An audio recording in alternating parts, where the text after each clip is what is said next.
नमस्कार। म आज चाहिँ कुनै पनि मुलुकले कुनै पनि राष्ट्रले कस्तो खालको आर्थिक संरचना अपनाउनु पर्छ अथवा कस्तो खालको आर्थिक संरचनाहरू विभिन्न मुलुकहरूले अपनाएका हुन्छन् र ती आर्थिक संरचना अपनाउँदा के कुरालाई मध्यनजर गर्नुपर्छ, त्यसको फाइदा अथवा नोक्सानी के हुन्छ र कसरी त्यसलाई हेर्नुपर्छ भन्ने विषयमा कुरा गर्छु।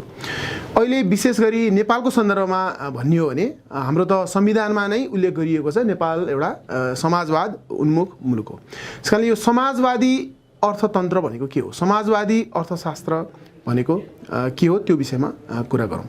र यो समाजवाद अथवा कुनै पनि एउटा आर्थिक सिस्टम, इकोनोमिक सिस्टम हामीले राष्ट्रमा लागू गर्दा त्यसका सबल पक्षहरू के हुन् र त्यसका दुर्बल पक्षहरू के हुन् भन्ने एउटा त्यो सैद्धान्तिक छलफल हेर्न सक्छौँ। र अर्को चाहिँ त्यसको प्रयोगको बारेमा प्रमाण के छ, हैन? कुनै यस्ता समाजवाद लागू भएका समाजहरू, अर्थतन्त्रहरू सफल भएका छन् कि छैनन्, हैन? कुनै प्रमाणले देखियो, इतिहासमा देखियो समाजवाद लागू भएर त्यसले गर्दाखेरि सफल मानिएका मुलुकहरू बनेको, त्यस्तो देखियो भने एउटा मान्य आधार त्यो हो, समाजवाद ठिक रहेछ भनेर भन्न सकिन्छ। अर्को भनेको त्यसको चाहिँ विश्लेषण गरेर यसको फाइदा यो हुन्छ, बेफाइदा यो हुन्छ, त्यस कारणले समाजवाद ठिक र हाम्रो लागि पनि समाजवाद ठिक होला कि भन्ने एउटा त्यो तर्क गर्न सकिन्छ। त्यो दुईटै विषयलाई म छुन्छु। प्रमाणको कुरा गर्ने हो भने आजसम्म समाजवाद भनेर, समाजवादी अर्थतन्त्र भनेर उल्लेख भएका कुनै एउटा पनि अर्थतन्त्र सफल भएका उदाहरण छैनन्। एउटा कुनै पनि मुलुक छैन जो समाजवादी अर्थशास्त्रद्वारा सञ्चालित होस् र सफल अर्थतन्त्र भनेर चिनिएको होस्, त्यस्तो एउटा पनि मुलुक छैन। र जस्तो भन्ने गरिन्छ स्विडेन, डेनमार्क भने समाजवादी हैन अर्थतन्त्र हो भनेर भन्ने गरिन्छ। यस्तो आरोप लाग्दै गर्दा केही वर्ष अगाडि डेनमार्कका प्रधानमन्त्रीले के भन्नु परेको थियो भन्दाखेरि मिडियामा आएर, किन भन्दाखेरि त्यो समाजवादको ट्याग लाग्न साथ लगानीकर्ताहरू यति दूर हुन्छन्, यति पर भाग्छन् कि भनिसाध्य नै छैन, हैन? र के भन्नु परेको थियो भन्दा हामी समाजवाद होइन, हामी समाजवादी अर्थतन्त्र होइनौँ, वास्तवमा हामी अमेरिकाभन्दा पनि बढी बजार अर्थतन्त्रमा विश्वास गर्छौँ र हामी खुला बजार अर्थतन्त्र हो, हाम्रो चाहिँ समाजवादी अर्थतन्त्र होइन भनेर भन्नु परेको थियो। खालि फरक के मात्र हो, मैले के भन्न खोजिरहेको छु भने यी स्विडेन, यो डेनमार्क जुन उदाहरणहरू दिइन्छ समाजवाद भनेर, यी समाजवादी अर्थतन्त्र होइनन्, वेलफेयर स्टेट भन्न सकिन्छ, यिनीहरूलाई कल्याणकारी राज्य भन्न सकिन्छ, हैन? भन्नु मतलब निश्चित एक दुईवटा कुराहरू चाहिँ जुन सबभन्दा महत्त्वपूर्ण हुन्छ, जनताको लागि आवश्यक छ, त्यो चाहिँ राज्यद्वारा सञ्चालित, राज्यद्वारा नियन्त्रित भनौँ न, सञ्चालित पनि भन्नु मिल्दैन, पूर्ण रूपमा सञ्चालन गरेको हुँदैन, त्यसलाई नियन्त्रण गरेको हुन्छ। जस्तो शिक्षा र स्वास्थ्य, हैन? हजारौँ लाखौँ वस्तु र सेवाहरूमध्येमा दुईवटा कुरा, शिक्षा र स्वास्थ्य। जस्तो पर्यटन पनि सेवा हो, त्यो त राज्यले हेर्दैन स्विडेनमा पनि, हैन?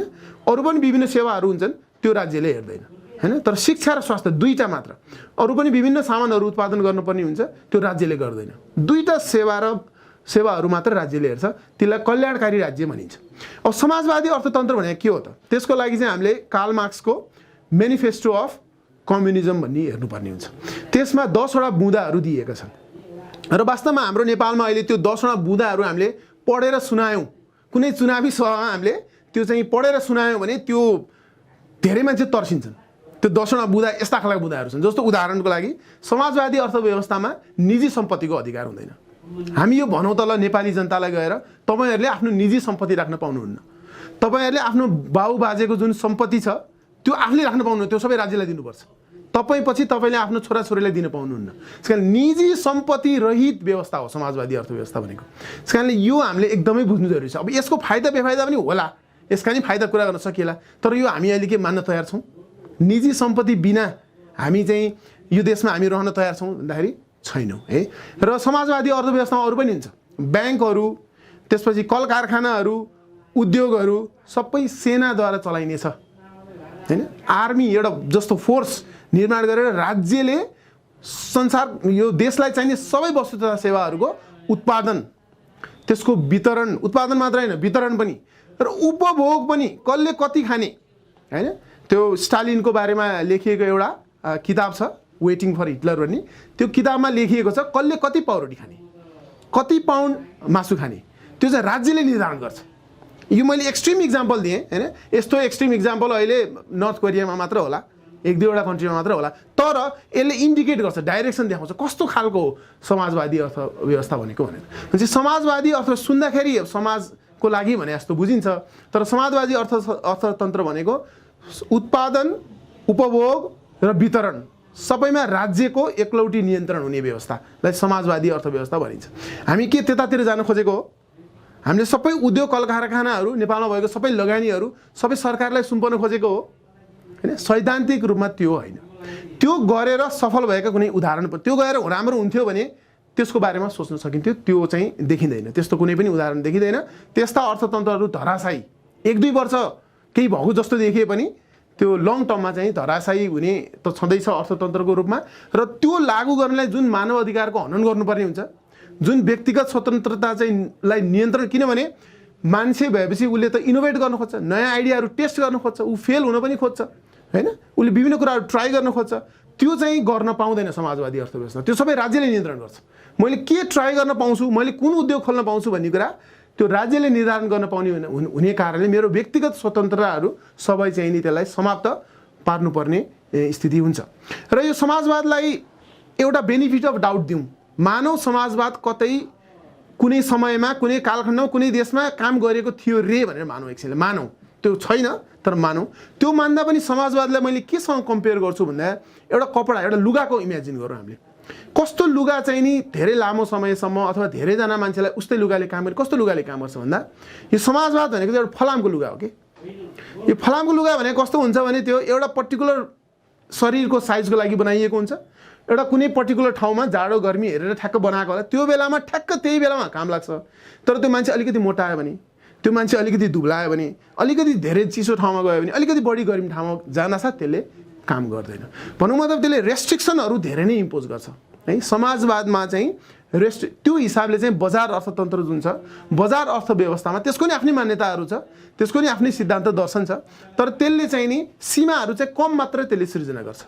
जुन मान्छेको प्राकृतिक स्वतन्त्र हुने, जुन प्राकृतिक मान्छेको नेचर छ, जुन मान्छेको नयाँ विचारहरू व्यक्त गर्ने, नयाँ कुराहरू कोसिस गर्ने त्यो नेचर छ, त्यसलाई चाहिँ बजार अर्थव्यवस्थाले चाहिँ अलि बढी अकोमोडेट गर्छ। तर समाजवादले त्यो अकोमोडेट गर्दैन। र त्यस कारणले त्यो फलामको लुगा त के हुन्छ, कुनै एउटा पर्टिकुलर ठाउँमा एकजनालाई कुनै एउटा समयमा मात्र मिलेको हुनसक्छ, तर अन्त कहिले पनि त्यो मिल्दैन। त्यस कारणले समाजवादी अर्थव्यवस्थाको हिसाबमा कुनै पनि मुलुकलाई सफल भएको उदाहरण पनि छैन र नेपालको लागि पनि त्यो उपयुक्त हुँदैन हैन। अर्थव्यवस्था भनेको निजी क्षेत्रले नै चलाउने हो। अधिकांश सबै वस्तु तथा सेवाहरूको उत्पादन निजी क्षेत्रले गर्ने हो। हामीले यो चाहिँ निर्णय गर्न सक्छौँ कि कुन कुन वस्तु तथा सेवा जुन चाहिँ हामीले निजीलाई मात्र छोड्नु हुँदैन, अलि बढी नियमन अथवा नियन्त्रण गर्नुपर्ने हुन्छ हैन। स्वास्थ्य, शिक्षा भनेर त्यसमा छलफल गर्न सकिन्छ, स्वास्थ्यलाई हेर्ने कि शिक्षालाई हेर्ने कि दुवैलाई हेर्ने कि। त्यो आधारमा हामीले चाहिँ नि राज्य यस्तो हुनुपर्छ, अर्थव्यवस्था यस्तो हुनुपर्छ भन्न सक्छौँ। तर त्यसलाई समाजवादी अर्थव्यवस्था भनिन्न हैन। राज्यले निश्चित क्षेत्रहरूलाई हेर्ने त संसारका सबै देशहरूमा हजारौँ वर्षदेखि त्यो सबै देशहरूमा छ हैन। सबै कुरा निजी क्षेत्रलाई कुनै पनि राज्यले छोडेको हुँदैन। जस्तो सेना त सरकारले चलाउँछ, सेनालाई त निजी क्षेत्रलाई दिएको हुँदैन हैन। त्यस कारणले त्यो भन्नु र समाजवाद भन्नु चाहिँ नितान्तै फरक कुरा हो। समाजवाद भनेको राज्यद्वारा सम्पूर्ण अर्थतन्त्रमा नियन्त्रण हो। त्यतातिर चाहिँ लाग्नु त्यति उपयुक्त हुँदैन। पुँजीवादी व्यवस्था अथवा बजार अर्थव्यवस्था दुईटाले म सिनोनिमको रूपमा प्रयोग गरौँ है अहिले, त्यो गरौँ। अब यो पुँजीवादी अर्थव्यवस्था अथवा यसलाई बजार अर्थव्यवस्था पनि भनिन्छ। अब पुँजीवादी अर्थव्यवस्थाका समस्या नभएका, समस्या रहित पर्फेक्ट सिस्टम कतै पनि हुँदैन है। समाजवाद भन्दा बजार अर्थव्यवस्था अथवा पुँजीवाद भनिएका मुलुकहरू बढी सफल छन्, त्यहाँका मानवाधिकारहरू बढी सुरक्षित छन्। र जस्तो अहिले जुन वातावरणमा जुन प्रभावहरू परेको छ, इकोलोजीको जुन क्राइसिसहरू आएको छ हैन, त्यसमा पनि पुँजीवादको रोल नभएको होइन। तर पुँजीवाद एज ए इकोनोमिक सिस्टम, अर्थशास्त्रको व्यवस्थाको रूपमा चाहिँ यो वातावरण चाहिँ आउट अफ स्कोप पनि पर्छ अलिकति। जस्तो यो भने चाहिँ कस्तो हुन्छ भने मेडिकल डक्टरलाई घर बनाउन आएन भने जस्तो हुन्छ कि हैन। यो पुँजीवादको सिद्धान्तले चाहिँ खालि अर्थतन्त्रलाई कसरी चलाउने मात्र भन्छ, वातावरणलाई कसरी चलाउने भन्नु हामीलाई त्यसको अर्को नीति चाहिन्छ। त्यसलाई वातावरणकै नीति हामीलाई चाहिन्छ हैन। त्यसपछि अरू भनौँ न, जस्तो नैतिक हैन, मोरालिटीको कुरा गर्नु पर्यो भने यो पुँजीवादलाई मोरालिटीको बारेमा केही बोल्नु छैन। यसले खालि के मात्र भन्छ भने वस्तु तथा सेवाको उत्पादन कसरी, कसले वितरण कसरी, कसले उपभोग कसरी, कसले गर्नुपर्छ हैन। निजी क्षेत्रले स्वयं व्यक्तिले आफ्नो उपभोग आफै निर्णय गर्ने, त्यो बजार अर्थव्यवस्था पुँजीवादी अर्थव्यवस्था भयो। त्यहाँ निजी सम्पत्तिको अधिकार हुन्छ। तर अब त्यसले गर्दा वातावरणमा कस्तो प्रभाव पर्छ भने यसको स्कोपभन्दा बाहिर पर्छ। त्यसमा राज्यले हेर्नुपर्ने हुन्छ हैन। त्यो त्यो त्यो चाहिँ यसको क्षेत्राधिकारभन्दा बाहिरको प्रश्न भयो। त्यो भनेको चाहिँ एउटा चिकित्सकलाई त्यो घर किन बनाउन सकिनस् भने जस्तो हुन्छ कि। त्यसैले पुँजीवादी अर्थव्यवस्थाका भनौँ जुनसुकै अर्थव्यवस्था अहिलेसम्म थिए समाजवादी पुँजीवादी तिनीहरूकै कारणले आएको हो अहिलेको समस्याहरू हैन, वातावरणीय समस्या। तर हामीले एउटा कुरा यसमा के ध्यान दिनुपर्छ भने यो क्लाइमेट चेन्ज, ग्लोबल वार्मिङ यसमा भएका सबै स्टडीहरू फेरि पुँजीवादी अर्थव्यवस्थाभित्रै भएका छन्। यो वातावरणमा समस्या भयो भनेर कहाँबाट थाहा भएको? सबै विश्वविद्यालय हैन, अनुसन्धान संस्थाहरू सबै पुँजीवादी अर्थव्यवस्थाभित्रकै छन्। र पोल्युसनको कुरा गर्ने हो भने अहिले पुँजीवादी अर्थव्यवस्थामा कम पोल्युसन हुन्छ। अहिले पोल्युसन कहाँ बढी छ भन्दाखेरि जहाँ पुँजीवाद त्यति विकसित भइसकेको छैन, बजार अर्थव्यवस्था त्यति विकसित भइसकेको छैन, जहाँ अर्थतन्त्रहरू धेरै धनी भइसकेका छन् उनीहरूले वातावरणको बारेमा सोच्न थालेका छन् हैन, त्यहाँको पोल्युसनहरू धेरै अहिले कम छ हैन। त्यस कारणले समस्याको समाधान बजार अर्थव्यवस्थाभित्र आउने सम्भावना बढी देखिन्छ अहिले समाजवादी अर्थव्यवस्थाभन्दा। तर मैले अघि नै भनिहालेँ कुनै पनि अर्थव्यवस्थाको समस्या रहित भन्ने हुँदैन। सबै अर्थव्यवस्थाको फाइदा बेफाइदा दुइटै हुन्छ। अर्को पनि बेफाइदा छ पुँजीवादी अर्थव्यवस्थाको, यसले असमानताहरू क्रिएट गर्न सक्छ। त्यसैले असमानता आफैमा नराम्रो कुरा होइन हैन। अब अत्यन्तै धेरै असमानता भयो भने एउटा खराब कुरा हो, त्यसमा राज्यको फेरि रोल हुनसक्छ। अत्यन्तै धेरै असमानता भयो भने भन्नुको मतलब 2-4 जना मात्र सबै अर्थतन्त्र नियन्त्रण गर्ने ठाउँमा पुग्यो भने त्यो चाहिँ एउटा खतरा हुन्छ हैन समाजको स्थिरताको लागि। तर सामान्य असमानता भनेको त्यसलाई नराम्रो रूपमा लिइरहनु पर्ने जरुरी हुँदैन। तर त्योभन्दा बेटर अर्को के छ त भन्दा समाजवादी अर्थव्यवस्था छैन हैन। समाजवादी अर्थव्यवस्थाले अहिले पहिला भूतपूर्व समाजवादी अर्थव्यवस्थाहरू भनौँ न हैन, सोभियत सङ्घ अथवा चीनलाई हेरौँ हैन, आफूले समाजवादी भन्थे, अब भन्छन् अहिले पनि, ती व्यवस्थाहरूमा असमानताको इन्डिकेटरहरू हेर्ने भने झन् बढी छ। अहिले असमानताको इन्डिकेटरहरू बेलायत इन्डिकेटर हेर्नुपर्छ हामीले, त गिनी कोएफिसिएन्ट हेर्ने हो। त्यो हेर्दा चाहिँ बजार र अर्थव्यवस्था भएका मुलुकहरूमा नै अझ कम छ हैन। जसले आफूलाई समाजवादी भेनेजुएला भनौँ हैन, ब्राजिल भनौँ अलि अगाडिसम्म समाजवादी भनिने त्यस्ता मुलुकहरूमा नै असमानताको इन्डिकेटरहरू पनि धेरै। जस्तो समाजवादी अर्थव्यवस्थाको हामीले अहिले आलोचना गरिराख्दाखेरि राज्यको कुनै भूमिका नै हुँदैन भन्ने रूपमा यसलाई लिनु हुँदैन हैन। राज्यको विभिन्न क्षेत्रमा भूमिका हुन्छ। जस्तो भनौँ न समुद्रमा माछाहरूको सङ्ख्या घट्यो हैन, समुद्र त कुनै एउटा निजी व्यक्तिको ओनरसिपमा रहन सक्दैन हैन। अथवा प्राकृतिक अरू अन्य पनि संसाधनहरू, हिमालहरू भनौँ हैन, हिमालमा कतिजना मान्छे चढ्न जाने, अथवा जङ्गलको कुरा गरौँ, ठुला ठुला जङ्गलहरू जुन चाहिँ निजी क्षेत्रले अथवा कुनै एउटा निजी संस्था परिवार व्यक्तिले आफ्नो अधीनमा राखेर चलाउन सक्दैन। र चलाउँदा पनि त्यसको के हुन्छ प्रभाव, एक्सटर्नालिटी भनिन्छ त्यसलाई अर्थशास्त्रमा। त्यसको बाह्य प्रभावहरू धेरै नै ज्यादा हुने ठाउँमा त्यसमा राज्यको नियन्त्रण हुन्छ। जस्तो मैले कुनै सामान उत्पादन गरेँ र त्यो सामानलाई मैले स्वास्थ्यवर्धक भनेर बेचेको छु, मैले राज्यसँग सम्झौता गरेको छु, कम्पनी दर्ता गर्ने बेलामा म स्वास्थ्यवर्धक सामान उत्पादन गर्छु र मैले त्यहाँ अब बिखालु सामानहरू बेचेँ भने त्यो चाहिँ मेरो सम्झौता मैले ब्रिच गरेको छु, त्यसमा राज्यले फेरि मलाई कारबाही गर्नुपर्ने हुन्छ हैन। मैले एउटा सम्झौता गरिसकेको छु। त्यस्तै खोला नदी नाला हैन, त्यो चाहिँ मेरो घरभित्र मात्र म मेरो खोला बगाउँछु गण्डकीलाई भनेर मैले सक्दिनँ। त्यो खोला चाहिँ के हुन्छ हिमालदेखि बगेर इन्डियासम्म जान्छ। त्यस बेलामा त राज्य मात्र भएर नि पुगेर अन्तर्राष्ट्रिय नै मिल्नु पर्यो हैन। समुद्रको कुरा गरौँ अथवा पृथ्वीको ग्लोबल वार्मिङको कुरा गरौँ, त्यो बेलामा निजी क्षेत्रले गर्न सक्दैन।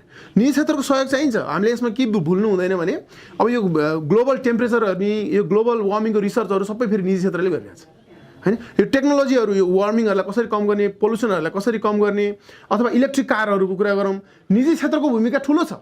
तर राज्यको पनि भूमिका हुन्छ हैन। राज्यको भूमिका हुँदैन भने राज्य रहित अनार्कीको हामीले त्यतातिर जानु हुँदैन। त्यस कारणले अब यो पुँजीवादको पनि एक्सट्रिमिस्टहरू छन् हैन, बजार अर्थव्यवस्थाको एक्सट्रिमिस्टहरू छन्, त्यतातिर पनि होइन हैन। त्यस कारणले यो चाहिँ नि केस बाई केस, कुन ठाउँमा निजी क्षेत्रले गर्न सक्छ त्यो निजी क्षेत्रले गर्ने हो, र जुन ठाउँमा राज्यको आवश्यकता पर्दछ त्यहाँ राज्यले गर्ने हो। कुनै ठाउँमा समुदाय मात्र भए पुग्ने हुनसक्छ हैन। कुनै ठाउँमा एउटा गाउँ सामुदायिक वन भनौँ न, एउटा उदाहरण हैन, सामुदायिक वनलाई समुदायले मात्र हेरे हुने हुनसक्छ। तर नेसनल पार्क छ, राष्ट्रिय निकुञ्जको कुरा छ, त्यहाँ राज्यले हेर्नुपर्ने हुनसक्छ। तर त्यो ठाउँमा पनि निजी क्षेत्रको कुनै सहयोग लिन सकिन्छ भने त्यसमा राज्यले लिन सक्छ, लिएको पनि छ। र कुनै कुरामा अन्तर्राष्ट्रिय लेभलको पनि हामीलाई चाहिँ नि सहयोग अथवा कोअपरेसन, युनाइटेड नेसन्स भन्ने छ हैन, त्यही कारणले हामीले स्थापना गरेका हौँ। सबै कुरा निजी क्षेत्रले गर्न सक्थ्यो, बजारले गर्न सक्थ्यो भने हामीले युएन किन खोल्थ्यौँ र हैन, युएन खोल्दैन थियो। त्यसैले कुनै यो एक्सट्रिम अतिवादमा जाने कुरा हुँदैन। जहाँ जेले सबभन्दा राम्रो गर्छ त्यहाँ त्यही गर्ने हो हैन। त्यो हिसाबले बजार अर्थतन्त्र भनेर अहिले वास्तवमा मान्छेले बुझ्ने बेलामा कसैले पनि त्यो एक्सट्रिम भर्सन बुझ्दैन हैन। बजार अर्थतन्त्र भने मान्छेले बुझेको के हो भने चाउचाउको, कोकाकोलाको, टेबलको घर बनाउने काम सबै कसले गर्छ? निजी क्षेत्रले गर्छ। अधिकांश कुराहरू निजी क्षेत्रले गर्छ। केही महत्त्वपूर्ण क्षेत्रहरूमा नियन्त्रण, नियमन अथवा कहिलेकाहीँ उत्पादनै पनि राज्यले पनि गर्छ। हामीले समाजमा यो अहिले बजार अर्थव्यवस्थाको जुन मैले कुरा गरिरहेको छु, यो अहिले चाहिँ नि बेसिकली उत्पादन, उपभोग र वितरणको कुरालाई लिएर गरिएको छु। तर यो बजार अर्थव्यवस्थाले अथवा बजार अर्थशास्त्र जुन बजारको अर्थतन्त्र छ, यसले हाम्रो मान्छेले फेस गरेको सबै समस्याहरूको समाधान गर्छ त भन्दा गर्दैन हैन। यसले खालि अर्थतन्त्रको मात्र कुरा गरिरहेको छ। राजनीति शास्त्रको कुरा गर्नु पर्यो भने फेरि हामीले अर्कै कुरा गर्नु पर्ला। हामीलाई हैन लोकतन्त्र चाहिए हो कि के चाहिए हो हैन, समाजवाद चाहिए हो कि राजनीतिक समाजवाद, साम्यवाद चाहिए, त्यो अर्कै कुरा हो फेरि। र नैतिकताको कुरा गर्न सकिन्छ जस्तो हैन, नैतिक मूल्य मान्यताहरूको बारेमा बजार अर्थतन्त्रले केही बोल्दैन हैन। त्यसकारणले बजार अर्थतन्त्रले कुरा गर्ने भनेको खालि अर्थतन्त्रको मात्र कुरा हो। तर हामीलाई पृथ्वीको कुरा गर्नु पर्यो हैन, सस्टेनेबिलिटीको कुरा गर्नु पर्यो। यो पृथ्वीको रिसोर्सेसहरूलाई, स्रोत र साधनलाई हामीले सकेसम्म कसरी इफिसियन्टली युज गर्ने हैन, कम से कम क्षति पुर्याएर कसरी प्रयोग गर्ने भन्ने विषयमा फेरि हाम्रो त्यो छुट्टै बहस हुनुपर्छ र त्यसमा राजनीतिक निर्णयहरू पनि लिनुपर्ने हुन्छ हैन। त्यसकारणले बजार अर्थतन्त्र छुट्टै हिँड्ने अनि राजनीति फेरि अन्त छुट्टै हिँड्ने त्यो हुन सक्दैन हैन। बजार अर्थतन्त्र भनेको बेसिकली राजनीतिले नै नियन्त्रण गर्छ, फेरि त्यसलाई हामीले समाजले नै नियन्त्रण गर्ने हो। र यो पृथ्वीको सस्टेनेबिलिटीको कुरा अथवा अरू नैतिक मूल्य मान्यताको कुराहरूमा हामीले छुट्टै बहस गर्नुपर्ने हुन्छ हैन। तर त्यो सबैको समाधान हामीले बजार अर्थतन्त्रले गर्देला हैन। बजार अर्थतन्त्रले हाम्रो चाहिँ भनौँ न नैतिक मूल्य मान्यतामा गिरावट आइरहेछ भनौँ न। बस एक खालको उदाहरणको लागि हामीले हैन बुढा भएका बाआमाहरूलाई वृद्धाश्रम लगेर राखिदिने कुराहरू आइरहेछ, त्यसलाई बजार अर्थतन्त्रले सल्युसन दिँदैन हैन। त्यो बजार अर्थतन्त्रको त्यो स्कोपमै पर्दैन, त्यसलाई हामी छुट्टै छलफल गर्नुपर्ने हुन्छ।